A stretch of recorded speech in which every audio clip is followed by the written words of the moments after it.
우리 살펴볼 하나님의 말씀 마가복음 12장 18절입니다.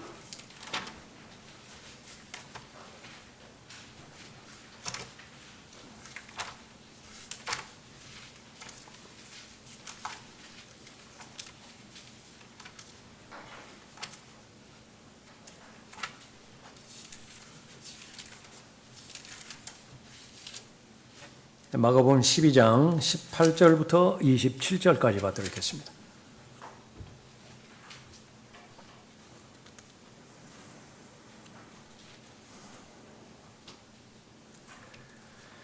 그 후에 부활이 없다고 말하는 사두개인들이 주께 와서 물어 말씀드리기를, 선생님, 모세가 우리에게 기록하기를 어떤 사람의 형이 죽어 그의 아내를 남겨놓고 자손을 남겨놓지 않았다면 그의 아우가 형의 아내를 취하여 자기 형을 위하여 씨를 세우라고 하였나이다. 7 형제가 있었는데 첫째가 아내를 취하였다가 씨가 없이 죽으니 둘째도 그녀를 취하였으나 그도 씨가 없이 죽고 셋째도 그렇게 하여 그 7이 그녀를 취하였으나 씨가 없었고 마침내 그 여인도 죽었나이다. 그러므로 그 7이 여자를 아내로 삼았으니 부활 때에 그들이 살아나면 그 여자는 그들 가운데 누구의 아내가 되겠나이까? 라고 하니 예수께서 대답하여 그들에게 말씀하시기를, 너희가 성경도 하나님의 능력도 모름으로 오해한 것이 아니냐. 그들이 죽은 자들로부터 살아나면 장가가고 시집가는 것이 아니라 하늘에 있는 천사들과 같이 되느니라. 그러나 죽은 자의 살아남에 관하여 너희는 모세의 책 중 가시덤불에서 하나님께서 그에게 어떻게 말씀하셨는지 읽어보지 못하였느냐. 말씀하시기를 나는 아브라함의 하나님이요 이삭의 하나님이요 야곱의 하나님이라고 하셨으니 그분은 죽은 자들의 하나님이 아니요 산 자들의 하나님이시니라. 그러므로 너희가 크게 오해하였도다라고 하시니라. 기도하겠습니다. 저희들의 힘이 되시고 또 반석이 되시며 요새가 되신 아버지 하나님, 어려울 때마다 늘 저희들을 보호해 주시고 또 극복할 수 있는 능력과 힘을 허락해 주셔서 하나님의 염원인 죄와 싸워서 승리하는 승리의 삶을 허락해 주시니 감사를 드립니다. 하나님의 전신갑옷으로 무장할 수 있는 모든 여건들을 마련해 주시었고 또 믿음과 결합할 수 있는 좋은 마음까지도 또 믿음까지도 허락하여 주셔서 믿음으로 인한 승리의 삶을 살 수 있도록 인도해 주고 계십니다. 선포되는 말씀에 하나님께서 귀히 깨닫게 해 주시고 각 개개인의 마음의 상태 주님께서 아시오니 믿음과 잘 결합해 주셔서 말씀으로 인해서 힘을 얻을 수 있도록 인도해 주십시오. 하나님의 전신갑옷으로 잘 무장하여 하나님께서 인정하시고 하나님께서 격려하여 주시고 또 칭찬하시는 그리스도의 훌륭한 군사가 될 수 있도록 인도해 주십시오. 무엇보다도 이 생에 대한 하나님의 관조와 다가오는 세상 영원에 관한 하나님의 관조, 동일시함으로 인해서 하나님께서 제시해 주시는 믿음과 온전하게 잘 결합될 수 있도록 인도해 주시길 원합니다. 악의 세력이 시간 공격하지 못하도록 보호해 주십시오. 저를 주님으로 충만하게 채워주시기 원하오며 주 예수 그리스도의 이름으로 기도드렸습니다. 영혼에 관한 오해라고 하는 제목으로 말씀드리겠습니다.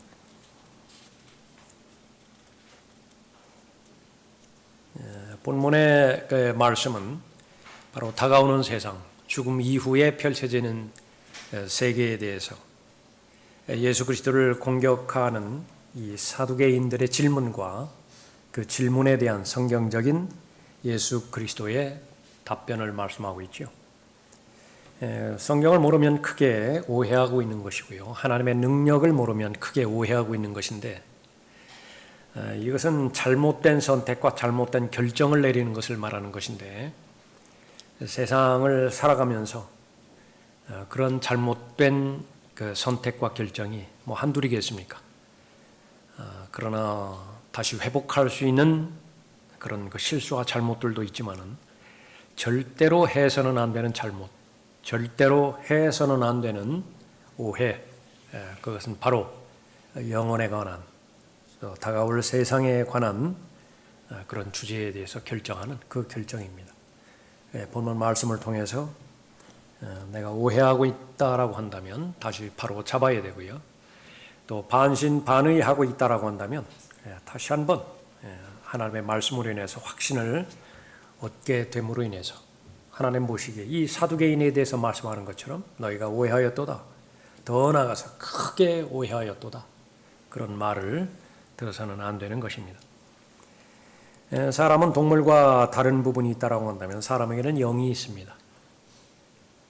사람에게는 본성이 있는데 그 본성은 동물의 본성과 다릅니다. 이 동물과 짐승에게는 양심이 없는데요. 사람에게는 양심이 있습니다. 첫 번째 사람의 범죄로 인해서 양심의 기능이 활동하기 시작했습니다. 양심의 기능이 그 기능을 행하지 않을 때 그것을 바로 죄가 없는 시대라고 사람들은 그렇게 말을 하는 것인데 아담과 이브의 그 순진한 상태가 바로 그런 부분이었습니다. 죄가 무엇인지를 모릅니다. 그것은 선이 무엇이고 악이 무엇인지를 모르는 것을 말하는 것입니다. 그런데 죄가 들어옴으로 인해서 그 양심이 그 기능을 발휘하기 시작한 이후로 이제 두려움이 엄습합니다. 죄에 대한 두려움이고요. 심판에 대한 두려움이고 또 영원에 대한 두려움입니다.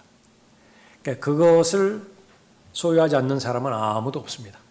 그래서 인류가 존재했던 곳이라고 한다면 거기에는 설명할 수 있는 또는 설명할 수 없는 그런 종교가 존재하고 있는 것인데 문자적인 의미에서 무신론은 존재하지 않습니다.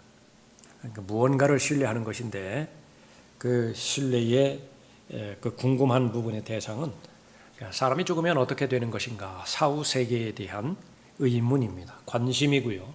또 그것을 그 답을 얻기 위해서 최선을 다해서 애쓰는 것이죠. 예일 대학에 제임스 드와이트 다너라고 하는 교수가 있는데 이 사람은 예수 그리스도를 믿지 않는 사람이에요. 그런데 그 이 연구하는 하나의 문화의 대상 가운데서 이 죽음 이후에 사람들이 얼마나 궁금한 것이냐 그것을 얼마만큼 그렇게 관심 있게 표현했느냐 그 소망 그것을 요약한 그런 내용이 있는데 몇 가지 예를 살펴보면 제일 많이 사람들의 입에 회자되어지는 것이 바로 고대 이집트이죠. 죽은 자의 책, 사자의 책이라고 하는 그 문헌이 있는데 말 그대로 죽음 이후의 이야기들로 가득 차 있습니다. 쿠프 왕조를 그렇게 시작한 그 쿠프 파라오에 관한 무덤입니다. 바로 이 사람이 5,000년 전에 죽었는데 그 무덤에는 태양을 향해서 가는 배가 거기 등장을 합니다. 그러니까 배를 만들어 놓고 그것을 같이 묻은 것이죠. 많은 신들이 있는데 그 중에서 이집트의 가장 중요한 큰 신은 태양신이죠. 라라고 불렸던 태양신입니다. 그래서 이 파라오가 영원히 살 수 있도록 이 태양, 하늘로 데려다 줄 것을 이렇게 계획하고 디자인한 그런 이제 배였던 것입니다. 헬라인들은 이 죽은 사람을 묻을 때에 그 입에 동전을 가득 채워서 넣었는데 이 스틱스라고 하는 강이 있습니다. 그러니까 지하 세계를 건너는 강인데 그 강을 건너면 이제 죽은 자들의 그 땅이 그곳에 이제 있는 것입니다. 그 강을 건너는데 요금을 치러야 되는데요.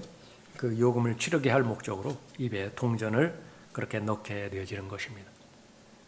우리나라 어느 지방에서는 입에 쌀들 넣죠. 죽은 자의 입에 쌀 넣고 그렇게 되는데 뭐 그렇게 황천길 가는 동안에 배고프지 말라고 하는 것으로 그렇게 알고 있습니다.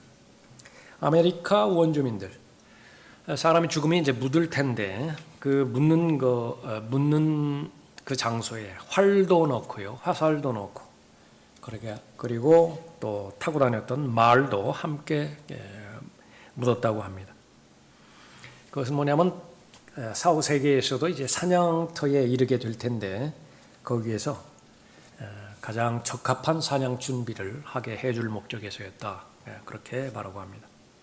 바이킹들, 고대 바이킹들이 있었는데 그 발할라라고 하는 이 신들이 모여 있는 전당, 그 장소가 있다고 믿었는데요. 그것은 온종일 싸우는 곳입니다. 이 바이킹의 생애는 전쟁의 생애였으니까 사후의 생애에서도 계속 전쟁이 일어날 것이라 그렇게 믿었던 것이죠. 사람이 죽으면 죽음으로 그냥 끝나는 것이 아니라 다시 일어나서 전쟁 중에 상처 입은 그 상처들이 저녁 때가 되어지면 다 치료받는다라고 그렇게 믿었고요. 그 다음에 진탕 먹고 마신 후에 다시 전쟁하러 싸우러 그렇게 간다라고 그렇게 믿었습니다. 무슬림들 뭐 잘 알려져 있죠. 사람들이 왜 그렇게 자살 폭탄 테러 거기에 자원하는 것이냐. 죽은 다음에 이제 하늘에 올라가게 되어지면은 육체적 관능적 쾌락, 여기에 초점이 맺혀져 있는 아주 특이한 그런 그 종교지요. 성적인 쾌락, 그것을 마음껏 즐길 수 있을 텐데 최소한 12명의 처녀들을 아내로 그렇게 맞이한다라고 믿고 있습니다. 그런데 무서운 것이 있어요. 이 사람들이 무서운 것이 있다고. 그것이 뭐냐면 여자로부터 죽으면 안 돼요. 제일 무서워하는 것이 이스라엘 여군이랍니다. 여군이 쏜 총에 맞아서 죽었다. 그러면 이것이 이제 산산무산이 돼버리는 거예요. 우스운 사람들이죠. 어떤 문화이건 간에 죽은 다음에 어떤 세계가 펼쳐질 것이냐, 그렇게 믿고 있는 사람입니다. 오늘 본문에 나오는 이 대상은 이제 예수 그리스도를 공격하는 또 다른 대상인데 바리새인들이 제일 먼저 공격했었죠. 헤롯 당원들이 또 공격했었죠. 바리새인들은 종교적 보수주의자들입니다. 진리를 대적하는 대상들이었고요. 또 헤롯 당원들은 정치적인 자유주의자들이었어요. 역시 마찬가지로 예수 그리스도를 대적하는, 진리를 대적하는 예수님의 대적이었습니다. 이제는 종교적인 현대주의자들, 대표하는 사두개인이 공격할 차례인 것입니다. 부활의 교리를 공격함으로 인해서 예수님의 올가미를 씌우려고 그렇게 하는 것입니다. 이 사두개인들 전혀 부활을 믿지 않는 자유주의자들입니다. 자연 현상에 있는 것들만 받아들일 뿐이죠. 초자연적인 역사들, 기적이라든지 표적이라든지 영의 세계라든지 그런 사람들은 믿지 않는 사람들입니다. 이 사람들의 공격을 통해서 영혼에 대한 오해 두 가지로 살펴보는데, 첫 번째, 성경을 믿지 않으면 영혼에 대한 교리를, 영혼에 대한 진리를 공격한다는 사실입니다. 영혼에 대한 진리, 그것을 공격하는 사람들, 그것은 성경을 믿지 않는 사람들입니다. 이는 사두개인들은 부활도 천사도 영도 없다고 말하나 바리새인들은 다 있다고 시인함이라. 사도행전 23장 8절 말씀인데, 부활을 믿지 않습니다. 천사의 존재도 믿지 않고 그렇기 때문에 영도 없다고 그렇게 믿는 것입니다. 성경에서는 정반대로 말하죠. 얼마나 많이 부활에 대해서 확실한 사실이라고 언급하고 있고, 무수히 많은 천사들에 대해서 언급하고 있고, 또 영에 대해서 언급하면서 영적인 세계를 계시한 책이 바로 하나님의 말씀이라 말씀하고 있죠. 이 자연계를 알기 쉽게 설명해 준 것, 그 사람들은 만족할지 모릅니다. 여러 가지 문화가 있고요, 도덕적인 기준이 있고, 또 나름대로 과학이 있지 않습니까? 성경은 바로 그 세계를 포함해서 하늘의 세계가 어떠한 세계인 것인지 알려주는 책이죠. 계시한다고요. 성경이 없으면 바로 하늘의 세계가 어떠한 세계인지 알지 못하는 것입니다. 또 마찬가지로 지하 세계가 어떠한 모습을 가지고 있고 어떠한 상태에 있는 것인지, 앞으로 장차 어떻게 될 것인지, 그것을 성경이 없다라고 한다면 알 수 있는 방법이 없습니다. 아무리 말이 연구 하나에 본다 하더라도 의견에 불과합니다. 개인의 의견, 어떤 집단의 의견에 불과한 것이죠. 그런데 그 성경을 부인해 버렸을 때 하늘에 관련된 진리도 알지 못하고 무지한 상태로 있는 것이고요. 무지한 상태로 그냥 있으면 상관이 없는데 뭐라고 주장을 하죠. 거짓말하는 것입니다. 지하세계 역시 마찬가지입니다. 사람이 죽으면 어떻게 되는 것이냐, 그 부분에 대해서도 마찬가지입니다. 뱀이나 닭으로 다시 환생할 것이라고 그 말을 안 해야 된다고. 그런데 그 말을 함으로 인해서 거짓말쟁이가 되는 것이죠. 그러니까 누가 그 거짓말을 하도록 그 생각을 고안을 넣어주었는 것인가. 다름 아닌 거짓말의 아비입니다. 거짓말의 아비가, 마귀가 계속해서 사람들의 머리를 도구로 사용해서 거짓말을 양산해 가는 것이죠. 마르다가 주께 말씀드리기를 마지막 날에 부활로 그가 다시 살아날 줄을 내가 아나이다. 정통 유대인들은 부활이 있다라고 하는 사실을 예수님의 말씀을 근거로 하지 않고서도 알고 있었습니다. 왜 그러냐면 구약 성경을 가지고 있었기 때문에. 이 사두개인들은 성경을 믿기는 믿는다 하더라도 극히 제한적으로 믿었는데 모세오경의 5권의 책만을 믿었어요. 다른 성경은 하나님의 말씀으로 받아들이지 않았던 것입니다. 욥기 19장 25절에서 이는 나의 구속주가 살아계시고 훗날 그가 땅에 서실 것임을 내가 알미라. 그러니까 욥은 부활을 알고 있었고 믿었습니다. 그 부활이 자신에게 적용된다라고 하는 사실도 알았습니다. 내 피부의 벌레들이 이 몸을 멸한 뒤에라도 내가 내 몸을 입고 하나님을 보리라. 그러니까 부활의 몸을 입고 하나님을 볼 것이다 말하고 있습니다. 내가 친히 그를 보리니 비록 내 콩팥이 내 안에서 소멸된다 해도 다른 사람이 아닌 내 눈으로 보리라. 실제로 나 자신이 스스로 부활의 몸을 입고 하나님을 보리라 말씀하고 있고요. 이사야 26장 19절에서 주의 죽은 자들은 살아나리니, 어려운 말은 아무것도 없다고요. 죽었습니까? 그러면 살아날 것이다. 주의 죽은 자들은 살아나리니 그들이 나의 죽은 몸과 함께 일어나리이다. 흙에 거하는 너희는 깨어서 노래하라. 주의 이슬은 수풀의 이슬 같으니 땅이 죽은 자들을 던져버릴 것임이니라. 에스겔 37장 12절에서 그러므로 그들에게 예언하여 말하라. 주 하나님이 이같이 말하노라. 보라, 오 내 백성아, 내가 너희 무덤들을 열어서 너희로 너희의 무덤들로부터 나오게 하여 너희를 이스라엘 땅으로 데려오리라. 이것은 민족적인 부활을 언급하고 있죠. 민족적인 부활이 이루기 위해서는 개별적으로 부활이 되어야 되는 것입니다. 또 다니엘 12장 2절에서 땅의 흙 속에서 잠자는 많은 사람들이 깨어날 것이며 얼마는 영원한 생명을 얻겠고 얼마는 수치와 영원한 모욕을 받으리라. 부활은 성경적 부인할 수 없는 교리임에도 불구하고 또 이 사두개인들은 부활을 믿지 않았습니다. 그런데 믿지 않는 부활에 대한 교리를 예수님을 공격할 목적으로 짐짓 믿는 것처럼 가장을 하게 되어지는 것입니다. 그 내용이 이제 모세의 책을 인용을 해서 모세의 권위를 인용해서 있을 수 없는 가정, 일어날 수 없는 가정의 하나를 만들어내는 것입니다. 수수께끼를, 퍼즐을 하나 만들어 놓고 거기에 대해서 공격을 하는 것이죠. 19절 다시 보십시오. 선생님, 모세가 우리에게 기록하기를 어떤 사람의 형이 죽어 그의 아내를 남겨놓고 자손을 남겨놓지 않았다면 그의 아우가 형의 아내를 취하여 자기 형을 위하여 씨를 세우라고 하였나이다. 이게 신명기 25장에 나와 있는 내용이죠. 그 지파를 유지하기 위해서, 가문을 유지하기 위해서, 상속과 유업을 유지하기 위해서 하나님께서 만드신 법입니다.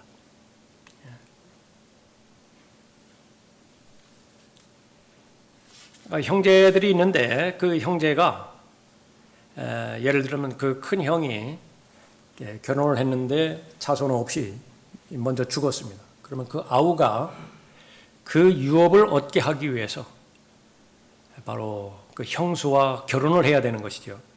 그래서 씨를 낳게 되면 그 형의 이름으로 그 유업을 얻게 하는 것입니다. 유다와 타말의 관계가 바로 그런 관계였습니다. 룻과 보아스의 관계가 바로 그런 관계였죠. 이 제도가 없었다라고 한다면 예수님의 족보는 존재하지 않습니다. 유다 지파로부터 그렇게 출생한 그런 그 부분은 이 제도 때문에 그렇게 있었던 것이죠. 그것을 인용을 한 것입니다. 그리고 나서 그것은 사실인데 이제 있을 수 없는 현실적으로 일어나지 못하는 그런 가정을 그렇게 세우는 것이죠. 그리고 나서 공격하는 것입니다. 20절에 7 형제가 있었는데 첫째가 맞이겠죠. 아내를 취하였다가 씨가 없이 죽으니 둘째도 그녀를 취하였으나 둘째는 의무가 있죠. 그 형수를 자기 아내로 취해야 됩니다. 목적은 무엇이죠? 씨를 생산해야 될 목적으로. 그러나 둘째도 씨 없이 죽었어요. 그렇게 계속된다는 이야기입니다. 둘째도 그녀를 취하였으나 그도 씨가 없이 죽고 셋째도 그렇게 하여 그 7이 그녀를 취하였으나 씨가 없었고 마침내 그 여인도 죽었나이다. 가장 불행한 여인이 이제 공격합니다. 그러므로 그 7이 그 여자를 아내로 삼았으니 이 지상에서 부활 때에 그들이 살아나면 그 여자는 그들 가운데 누구의 아내가 되겠나이까? 성경을 모름으로 인해서 자신의 마음대로 상상을 해버렸습니다. 그러니까 영혼이 있다라고 한다면, 사후세계가 있다라고 한다면 그 사후세계의 관계는 이 지상에서 맺었던 관계가 그대로 유지될 것이다. 남편과 아내의 관계, 영혼에서도 그대로 그 관계가 유지될 것이고 부모와 자녀와의 관계 역시 마찬가지로 영혼에서 그대로 유지가 될 것이다. 남편과 아내의 관계 영원히 지속됐으면 좋겠습니까?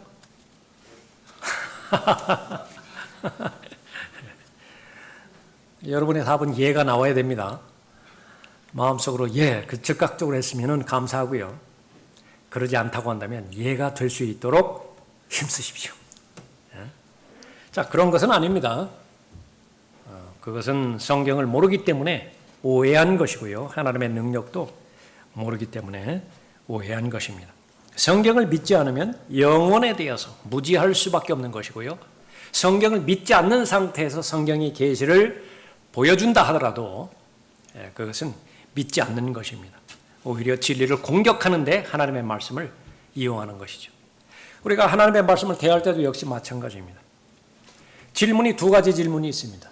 순수한 마음에서, 알고자 하는 마음에서 예수님께 질문하는가. 베드로의 경우를 볼 수 있습니다. 무엇이든지 질문하면 하나님께서, 예수님께서 다 답변을 해 주십니다. 그러나 이 반대편으로 이 바리새인처럼 공격할 목적으로 또 예수 그리스도를 더 나아가서 죽일 목적으로, 올가미를 씌울 목적으로 질문을 했을 때에 마음을 이미 알고 계시는 예수님께서는 그 부분에 대해서 답을 하지 않으시죠. 그러나 본문에서는요, 참으로 온유한 하나 예수 그리스도의 영으로 인해서 일일이 가르쳐 주시는 것입니다. 이것은 은혜입니다. 이 가운데서 한 사람이라도 진리의 지식으로, 진리로 인도되어지기를 바라는 것이지만은요, 그러나 그것은 불가능했습니다. 영혼에 대한 오해, 바로 잡기 위해서는 성경을 알아야 되고 성경을 믿어야 됩니다. 성경에서는 진리가 선포되어지고 진리가 계시되어지는 것인데 그것은 진리이신 예수님께서 말씀하시는 것이죠. 예수님께서 이 부분을 바로잡아 주시는 것입니다. 24절 보십시오. 예수께서 대답하여 그들에게 말씀하시기를 너희가 성경도 하나님의 능력도 모름으로 오해한 것이 아니냐. 그들이 죽은 자들로부터 살아나면 장가가고 시집가는 것이 아니라 하늘에 있는 천사들과 같이 되느니라. 그러나 죽은 자의 살아남에 관하여 너희는 모세의 책 중 가시덤불에서 하나님께서 그에게 어떻게 말씀하셨는지 읽어보지 못하였느냐. 말씀하시기를 나는 아브라함의 하나님이요 이삭의 하나님이요 야곱의 하나님이라고 하셨으니 그분은 죽은 자들의 하나님이 아니요 산 자들의 하나님이시니라. 그러므로 너희가 크게 오해하였도다라고 하시니라. 너희가 성경도 하나님의 능력도 모름으로 오해한 것이 아니냐. 반복해서 너희가 크게 오해하였도다. 부활에 관한 진리를 먼저 말씀하십니다. 그들이 죽은 자들로부터 살아나면, 이건 기정사실을 말씀하시는 거예요. 만약 그들이 죽은 자들로부터 살아난다면 이런 말을 결코 하지 않으셨습니다. 부활하는 것은 기정사실이에요. 그들이 죽은 자들로부터 살아나면.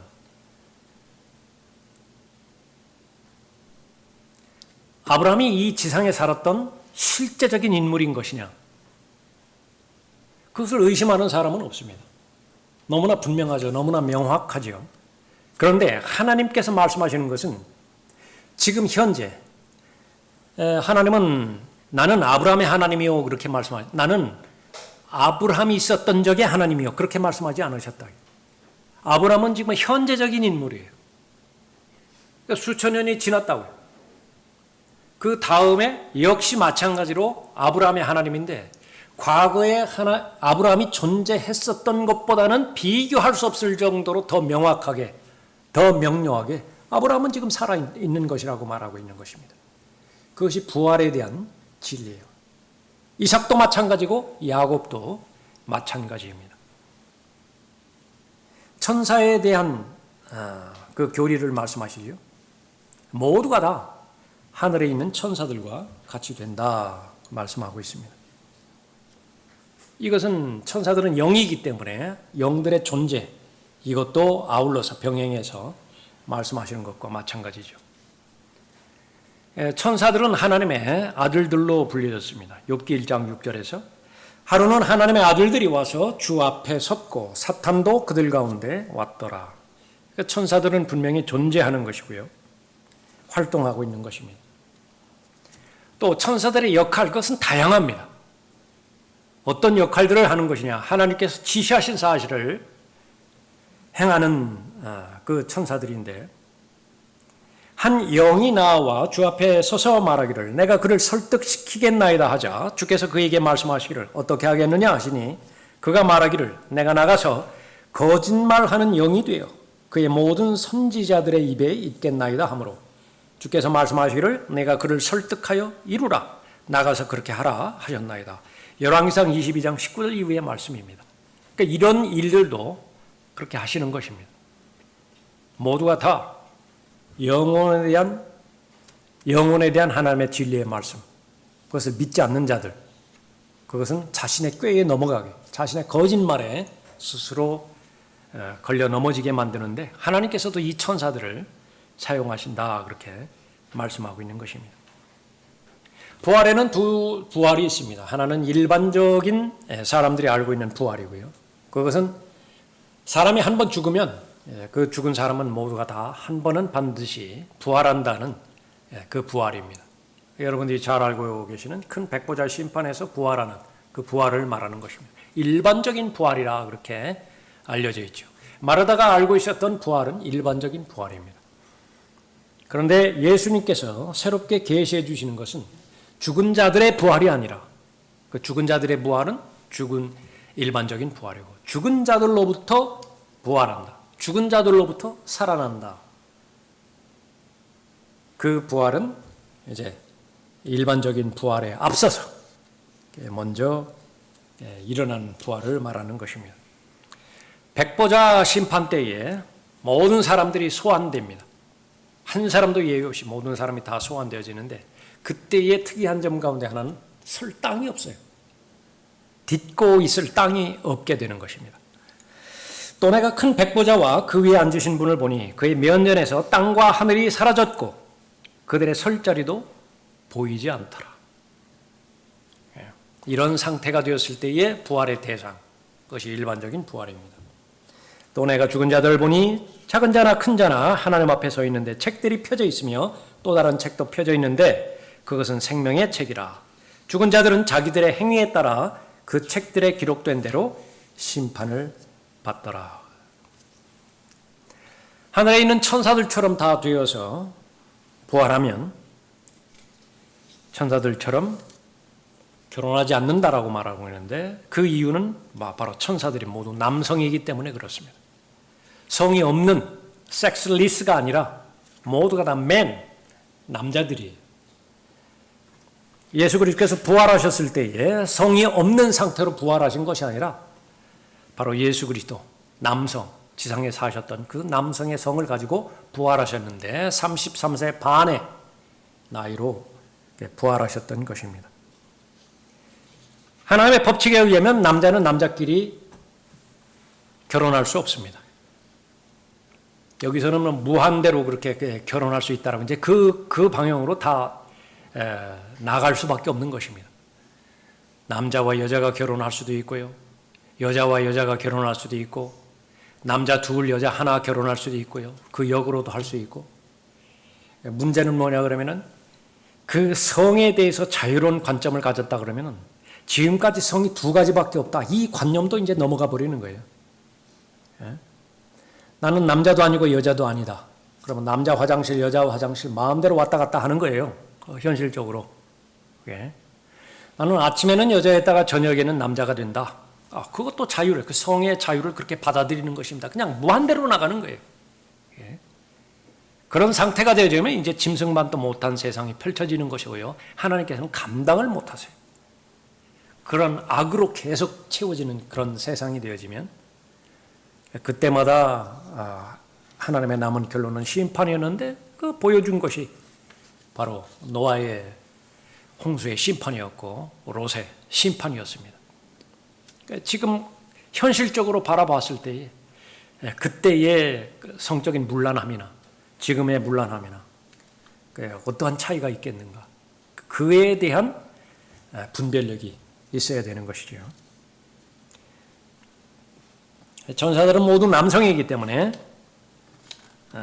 결혼을 하지 않는 것입니다. 그리스도인 모두가 다 부활 때에 하나님의 아들의 형상에 일치되어지는 거죠. 그것이 구원의 최종적인 목적입니다. 구원을 받게 되어지면 그리스도 안에 있는 새로운 피조물이죠. 새로운 피조물, 두 가지 형태가 있는데 하나는 그 성품 자체가 완전한 그리스도의 성품으로 하나님의 본성에 참여한 재창조된 그런 본성입니다. 두 번째 특징은 그 새로운 피조물은 계속해서 과정을 거쳐서 완전함에 이릅니다. 그 과정을 거치는 그 부분들을 거룩하게 됨이라고 합니다. 그 과정을 거쳐서 성장하는 단계를 성화라고 말합니다. 그 새로운 피조물이 근거가 되어지기 때문에 계속 성장하는 것이죠.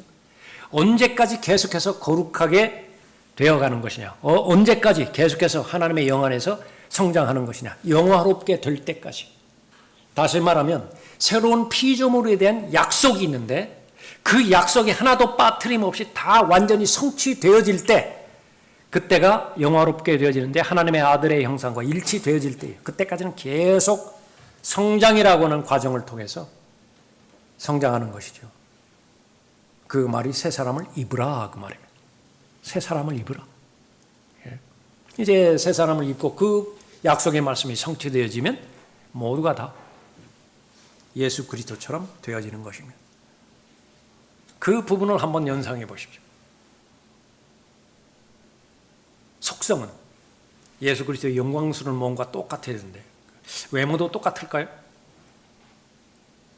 잠깐 보여주는 것이 마태복음 17장에서 변형산에서 나타난 모세와 엘리야예요. 베드로와 야고보와 요한 알아봤죠? 그런데 그것은 변화된 모습 아니에요? 단번에 알아본다고요. 그러니까 자신의 개성, 그것은 잃어버리지 않습니다. 그러나 변모됐다 하더라도 알아봐요. 거기까지는 성경적입니다. 모두가 다 부활 때에 아들의 형상, 하나님의 아들의 형상과 일치되어지는 것이고 예수 그리스도와 함께 동일하게 되어지는 것이죠. 예수 그리스도께서 무덤으로부터 나오셨을 때에 그 모습 그대로인 것인데 그것은 바로 33세 반의 남성이었습니다. 그 뒤에 부활을 계속해서 이어서 나올 부활의 대상들, 그 모습으로 그대로 나오는 것입니다. 성경을 알면 오해할 것이 없습니다. 하나님의 능력 있는 그대로 받아들이면 오해할 것이 없는 것인데 성경을 믿지 않았어요. 왜냐하면 성경 위에 자신의 의견과 자신의 판단이 더 최종권이기 때문에 그렇습니다. 똑같은 믿음이라 하더라도 반신반의하는 하나님의 말씀들이 있다고 한다면 그것은 그 사람에게 믿음으로 역사하지 않는 것이죠. 오늘 다시 한번 관점을 봐서 이 부활에 대한 진리, 현실은 비유라고 말씀하셨어요. 현실은 그냥 비유예요. 그러니까 불완전하다고요. 그림자가 더 확실한 것이냐, 아니면 그림자를 만들어내는 실체가 더 명료한 분명한 실체인 것이냐. 그 우문이죠. 어리석은 질문이죠. 실체가 있어도 그림자가 없을 수 있잖아요. 근데 그림자만 보고 거기에만 매달려 있다. 그것이 바로 이 종교적인 현대주의자들입니다. 자유주의자들이에요. 사복음서에 나오는 예수 그리스도만 믿음의 대상으로 알고 있다. 그러나 그마저도 모든 표적과 기적들, 그것은 오해한 것이다. 예를 들어서 홍해를 건넌 것이라든지, 아니면 5천 명을 동시에 먹인 것이라든지, 다마스커스로 가다가 예수 그리스도를 만난 것이라든지, 모두가 다 그 사실 자체를, 진리를 왜곡시켜서 자신의 입맛에 맞게 다 조리를 했죠. 그래서 가두는 것입니다. 어디에 가둬요? 인간의 이성과 인간의 판단, 그 범주, 그 기준을 넘어가지 않는 선에서 받아들이는 것처럼요. 하나님의 말씀인 성경 자체도 마찬가지입니다. 사람들은 수많은 책을 기록을 했고요. 그 책이 어떻게 보존되어지고 연관되어지는 것인지, 그것을 나름대로 연구해서 그 노하우를 축적하고 있다고요. 고대 사본들, 각 나라마다 그 원본들을 그대로 필사하죠. 베끼죠. 베끼다 보면 그게 오류도 있을 거 아니겠어요? 또 그 내용이 그대로 전달되는 데 있어서 그 과정에 어려움들도 있습니다. 사고와 같은 어려움들도 있겠죠. 예를 들어서 무슨 홍길동전이라든지 춘향전이라든지 판본이 여러 개 있잖아요. 왜 판본이 여러 개 있는 거예요? 전쟁이 나버렸어요. 그걸 등에 짊어지고 가다가 강을 건너다가 거기에 물에 젖어가지고 일부분이 유실이 돼버렸어요. 다음에 그것을 보완해야 될 거 아니겠어요? 어떻게 보완을 하죠? 사람마다 다 달라요. 내 생각에는 이렇다, 내 생각에는 이렇다 해서. 그런데 똑같은 그러한 인간의 이성과 인간의 경험, 그 체제 안에서 성경을 그렇게 해석하는 것입니다. 하나님께서 영감으로 하나님의 말씀을 하나님의 사람들에게 주셨는데, 그 주신 하나님의 말씀은 섭리적으로 보존하시겠다라고 하는 것이 바로 하나님의 약속의 말씀입니다. 이 둘을 나눠버렸어요. 이 둘을 나누면은 논리적 믿음이 되지 않습니다. 이 둘은 같은 믿음이어야 돼요. 하나님께서 말씀을 영감으로 주셨다면 영감으로 주신 말씀은 섭리로 보존을 하셔야만 돼요. 한 은하계에 1000억 개의 별들이 있고 그 은하계가 1000억 개 이상이 되어진다라고 그 부분인데, 그 모든 부분들을 하나님께서 창조하셨다. 거기에는 의심치 않습니다. 1000억 곱하기 1000억은 몇 개인가요? 그걸 다 하나님께서 다 창조하셨고 다 보존하시는데 추후에 의심도 없어요. 근데 겨우 많이 잡아야 80만 개 되어지는 단어, 이것을 하나님께서 지키시는 데는 하나님께서는 능력은 없으시다. 그래서 많은 부분 잃어버렸다. 그래서 성경에 보면 없음이라고 하는 부분이 오히려 더 솔직한 표현이다. 그럼 하나님의 말씀은 뭐예요? 하늘과 땅이 없어져도 하나님의 말씀, 결코 없어지지 않을 것이라고 하는 하나님의 말씀. 하나님의 말씀을 오해한 거죠. 그 말씀의 내용 가운데 보았더니 바로 부활에 대한 교리를 하나님께서 말씀하셨더라고요. 그러면 말씀하신 내용 그대로, 액면 그대로, 문자 그대로 받아들일 수 있는 것이냐. 오늘날의 사두개인들은 누구냐? 그것이 성경 공부의 과제이죠. 오늘날의 느부갓네살이 누구예요? 그걸 찾아내라는 거예요. 오늘날의 바리새인들이 누구인 것이냐? 그것이 왜 성경이 기록되어 있는가를 우리에게 주시는 교훈이라 말씀하셨습니다. 그것이 나에게 적용되어서 또 그 부분으로부터 성령 하나님께서 말씀해 주시는 한 가지 영역이 있다라고 한다면 그것을 하나님의 말씀으로 바로 잡으라는 것이지요. 그래서 성경대로 믿는 그리스도인, 오해하지 않는 사람입니다. 오해하는 것은 바로 성경을 모르기 때문에 오해한 것인데, 모르는 성경이 없잖아요. 하나님의 진리의 말씀으로 그대로 제시해 주는데 가장 평이한 말로 죽음으로 끝나는 것이 아니에요. 죽은 다음에 하나님의 심판이 있는 것입니다. 구원받지 못한 사람은 구원받지 못한 사람대로 심판이 있는 것이고, 구원받은 사람은 구원받은 사람대로 심판이 있는 것인데, 그것을 믿는지 믿지 않는 것인지 스스로에 입증하는 것이 바로 오늘 이 자리에서, 현실에서 내가 그 하나님의 말씀을 어떻게 적용시키느냐, 거기에 달리는 것이죠. 부활 역시 마찬가지입니다. 사람이 죽으면 반드시 살아나게 되어 있습니다. 영원히 살기에 적합한 몸을 가지고 살아나는 거예요. 영혼에는 두 가지 영혼이 있다고 성경에서 언급하고 있습니다. 영원한 불못이 있고요. 그래서 천년왕국이 끝나고 백보자의 심판을 거치고 난 다음에 하나님께서 새 창조를 하시는데, 새 하늘과 새 예루살렘과 새 땅, 그 세 가지만 있는 것이 아니라 또 하나 있죠. 그러니까 불못이 영원히 존재하는 것입니다. 그러니까 네 장소의 영혼이 존재하는 것입니다. 새 하늘, 새 땅, 새 예루살렘, 불못이라고 해요. 불못에서 영원을 살기에 적합한 몸으로 입게 되어지는 사람들이 있다고요. 부활의 몸이에요. 새 예루살렘에서 영원히 살도록 적합한 몸으로 입게 되어질 사람들이 있다고요. 부활의 몸을 입고 있는 것입니다. 성경은 혼미하지 않게 명확하게 그 사실들을 기록하고 있는 것인데, 그 당시에 사두개인들은 안 믿었어요. 왜 안 믿었죠? 편협하게 모세 오경만 받아들인 거예요. 다른 성경들, 거기에는 자신들의 이성을 가지고서는 감당하지 못하는 진리의 계시의 영역들이 있거든요. 아예 그냥 거부해버린 거예요. 믿지 않기로 결심해버린 것입니다. 조금 전에 살펴봤던 욥기 19장이라든지 이사야 21장이라든지 다니엘 12장이라든지 에스겔 37장이라든지 계속해서 부활에 대해서 문자적으로 언급하고 있는 것인데, 자신이 감당할 수 없으니까 안 믿어버렸다. 그러면 스스로 눈을 돌린다고 해서 실존하는 실체가 없어지는 것이냐. 모세의 책에 성막이 있는데 성막은 그림자예요. 비유라고요. 그 셋째 하늘에 실체가 있습니다. 성막에 대한 실체가 존재하는 것입니다. 마찬가지로 이 지상에서 일어나는 모든 사건들, 그것은 비유라고 말씀하셨어요. 실체가 있다고. 그 가운데 하나님의 아들들이 되는 권세, 그걸 주셨다고 말씀하셨죠. 이어서 말씀하십니다. 그러나 죽은 자의 살아남에 관하여 모세의 책 중, 왜 모세의 책이라고 말씀하셨는지 아세요? 그러니까 너희들이 모세의 책을 믿을 수 있어?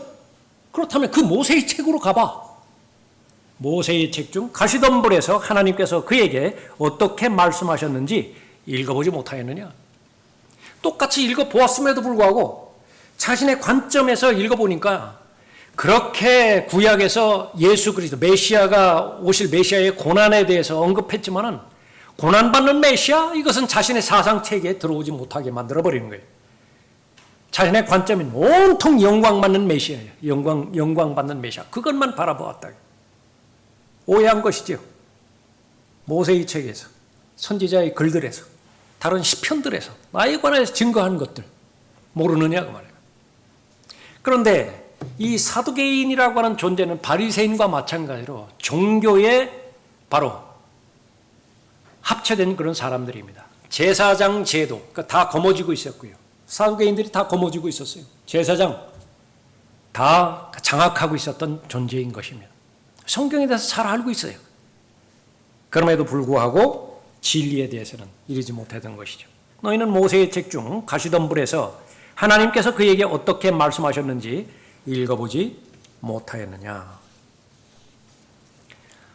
예수님께서 처형당하실 때 옆에 달린 강도가 말했죠. 주여, 주께서 주의 왕국에 임하실 때 나를 기억하소서라고 하니, 예수께서 그에게 말씀하시기를 진실로 내가 너희에게 말하노니 오늘 네가 나와 함께 낙원에 있으리라.